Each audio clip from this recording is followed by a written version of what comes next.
Hi folks, welcome to another episode of the Sabres Reloaded. This is a video on the channel. I throw out a current topic and we talk about it. And I am going to, I don't need my glasses. I'm going to talk about, I'm throwing Jekyll and Hyde out there. Do we have a Jekyll and Hyde team this year? What do you think, guys? Will this be a Jekyll and Hyde team?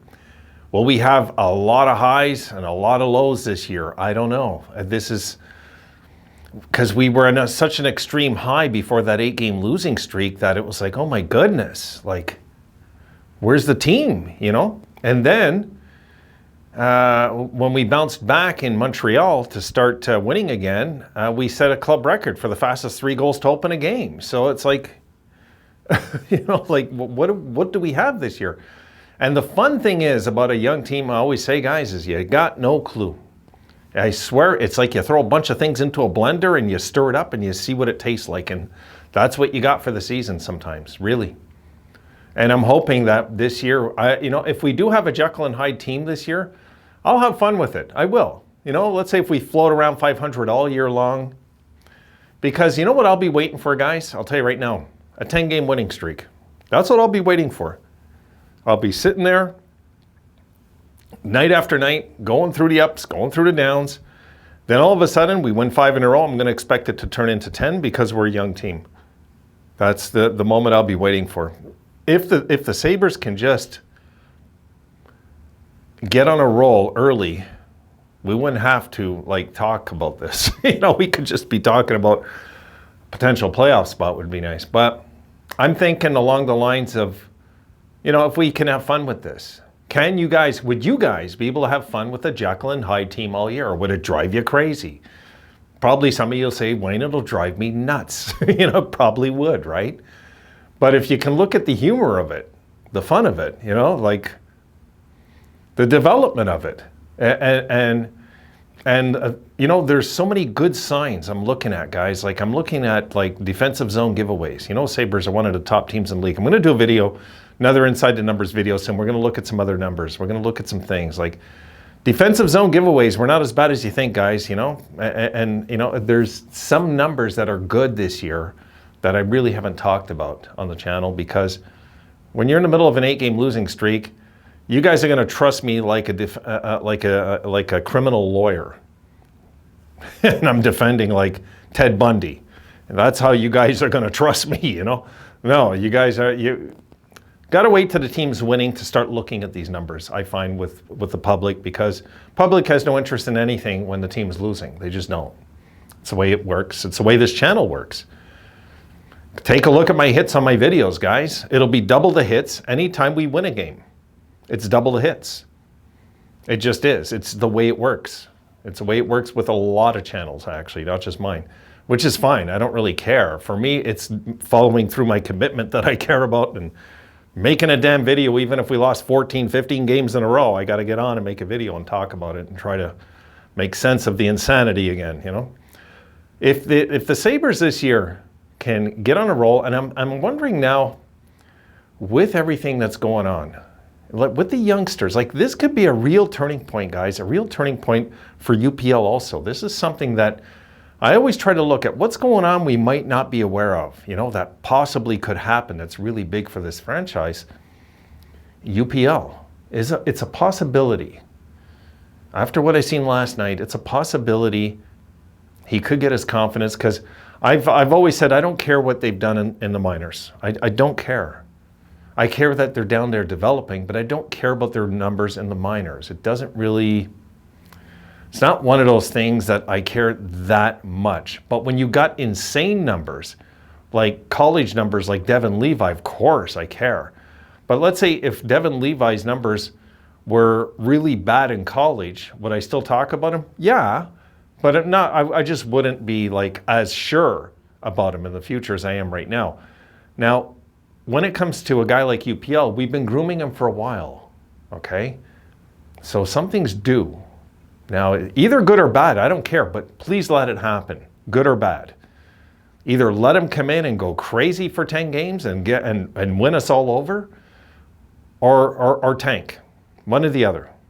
I just don't want to do this UPL dragged out thing anymore where we're, you know, like, it's enough.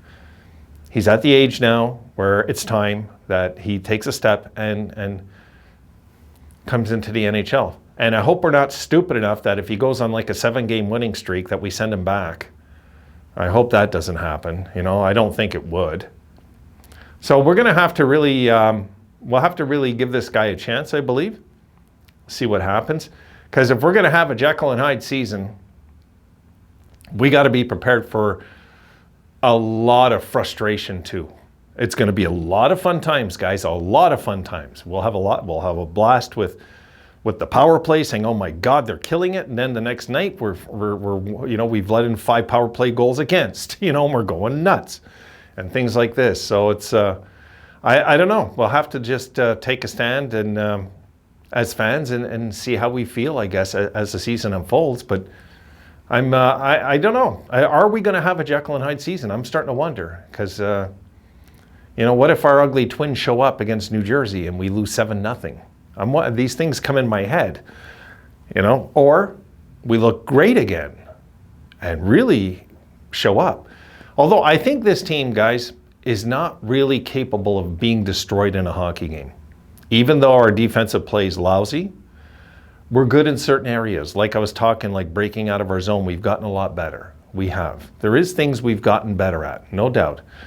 And drawing penalties, we're number 2 in the league in that department. There's things that we're a lot better at. And people say, well, what does drawing penalties have to do with our offensive play? It has everything to do with it, because when you're intimidating teams, they're taking penalties.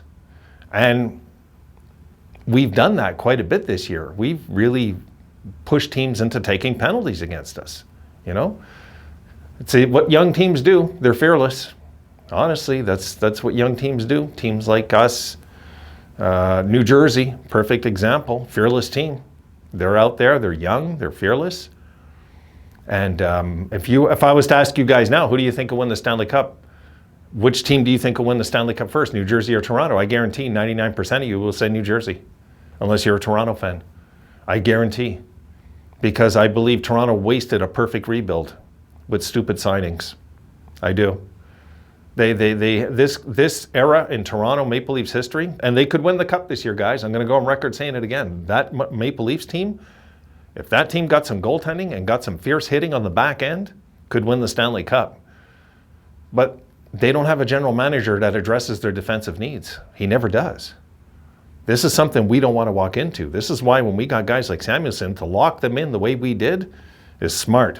We got to get Dahlin locked in. The Owen Power. These are guys that we got to get locked in long term. And once we lock in our guys long term, lock in our studs long term, guys, we're looking at a bright future in the back end, because we want to learn from teams like Toronto. Really, we do. We want to look at Toronto. Look at Toronto right now, guys. They got the best goal scorer in hockey who's struggling right now. And this team, okay, if they don't win a first round, that bunch over there, that'll be the most disappointing era in Maple Leafs history. Forget just this era, in their history, their entire history. We don't want to have that happen when we become a playoff team. We want to be ready in every department, in nets. This is why UPL, the thing's important.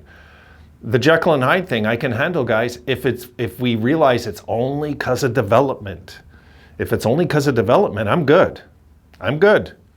I can handle getting kicked in the head a few times during the season. I'll live with it. If it means it's only because of our development. If we're doing it strictly because of development issues, I'm good with that. It's if we do it because we signed some big season, some bad signings. I don't want to go there. Please, dear God, do not let us ever sign a free agent for 10 or 11 or 12 million bucks, unless it's a guy named Connor McDavid. It's really, there has to be common sense when you're making a rebuild too. You don't just throw another 10, 11 million dollars out the window on a player that's aging. I wouldn't do it. No way. No. And I think that's what the Maple Leafs did when it backfired with them with Tavares. I believe it backfired, that signing, because it held them back. It held them back. It's held them back for years. And this is why they can't get the proper blue liners. But that's just my opinion. He's a good hockey player, but 11 million? No thanks. No. Even back then, no thanks. So look, guys, I'm going to leave it there for this one. I might do another video tonight, but I did want to get what you guys think. are we looking at that kind of season? Win some, lose some, win some, lose some, win some, lose some. Is it going to be like that? I don't know. My goodness, I just hope we don't go through another long losing streak. As long as we don't go through another long losing streak, I'm okay. I'll handle it, but I can't do these 8 losses in a row things. No more. Let's hope that's it for the next 3-4 years with a losing streak. All right, folks, see you in the next one.